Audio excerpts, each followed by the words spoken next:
विनाकारण छोट्या गोष्टी मोठ्या करण्याचा प्रयत्न केला जातोय। कानाला मराठी समजत नसेल तर कानाखाली बसणारच असं वक्तव्य राज ठाकरे यांनी केलंय। महाराष्ट्रात मस्ती करणार तर दणका बसणारच, दुकानं बंद करून किती वेळ राहणार?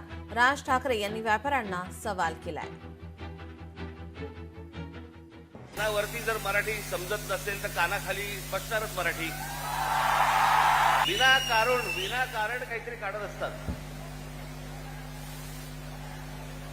साधा छोटा प्रसंग होता तो, मग लगेच इकडच्या सगळ्या व्यापाऱ्यांनी बंद पुकारला। तुमच्या मारली होती, अजून नाही मारली आहे।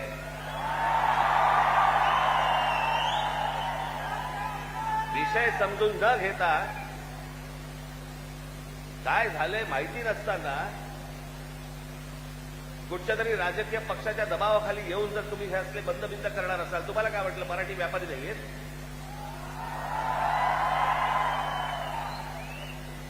दुकानं बंद करून किती काळ राहणार आहात? लोकशाही मराठी ऐका, पहा, जागरूक रहा।